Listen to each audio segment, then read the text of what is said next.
Hi mga Cubs, PJTV ako pa ito. Sana sa buting kalagayan at malusog yung pangangatawan. Ano pa? Click mo na ang notification bell sa YouTube channel. Sa Facebook page, paki-follow. Sa TikTok account, pa-follow na rin. Maraming salamat. Huwag kalimutan mag-like and share ha. Tara, umpisa na natin ang video. Ang topic na mainit-init pa. Let's go!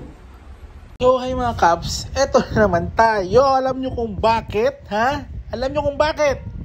Noong July 21, 2017, ang sabi ng dating Pangulong Rodrigo Duterte, "If I have to arrest you without a warrant, I will arrest you without a warrant, with or without martial law." Yan ang sinabi niya noon 2017, with or without. Wow!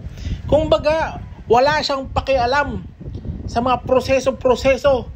Wala siyang pake basta mahuli lang daw si Kibuloy. Ha?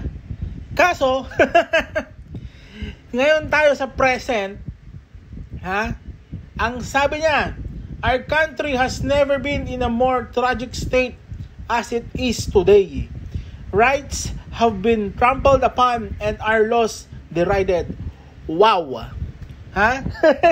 Nung hindi na siya presidente, nakalimutan na niya mga sinabi niya noon. Ha? Wala siyang pakialam kung may warrant to arrest o wala. Pero ngayon, ito meron warrant to arrest kung ano-anong sinasabi ng dating Pangulong Duterte. Dahil ba porque close sila ni Kibuloy? Ha? At talagang nagpasikat lang siya noon? Wala naman nangyari talaga nung nakaposisyon siya. Naging ayahay si Kibuloy. Ha? Walang naging problema si Kibuloy nung si Duterte ay naging Pangulo. Ngayon lang siya na problema kasi wala na sa posisyon si Duterte, ang kaibigan niya. Di ba? Ay nako, eto naman anak niya na si BP Sara. Akala mo rin naman, isa rin na mabuting tao. Akala mo rin naman na hindi nanununtok. Ha? Kaya eto nag-post ang BBM Youth Movement. Sa lahat ng mga miyembro ng BBM Youth Movement, kami po ay taus-pusong humihingi ng paumanhin sa inyo. Noong nakaraan, inakala namin na magiging magandang halimbawa ang isang public servant, si Inday Sara Duterte. Sa pagnanais na suportahan ang pangako ng bagong Pilipinas, naging ganyo kami sa inyong suportahan at iboto siya. Umasa na maging mabuting lingkod sa bayan.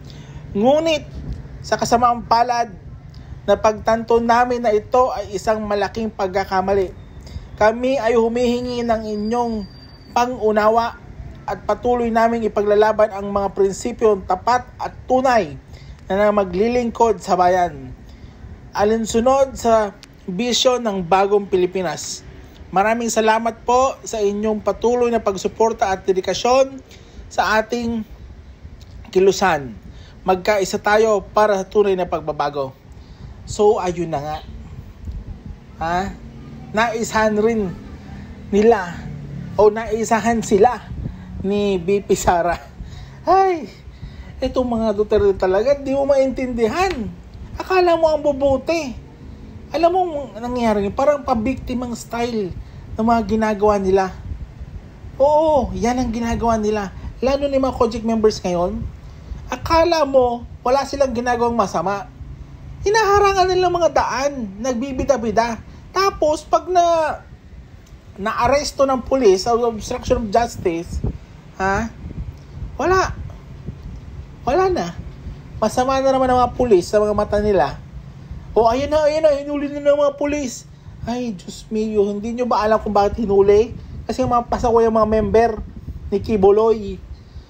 Kibuloy, sumuko ka na. Ang dami nang nadadamay dahil sa'yo. Ikaw lang naman ang punot dulo ng problemang ito. Sa totoo lang. Yun lang naman, di ba? Kaya itong mga Duterte, please. Kung meron pa kayong natitirang puso, ituro nyo na kung nasaan yan si Kibuloy. Imposibleng hindi nyo alam. Huwag tayo maglokohan dito. Ha? Mga Cubs, comment down below, pakishare sa susunod na video. Ay, Diyos mio.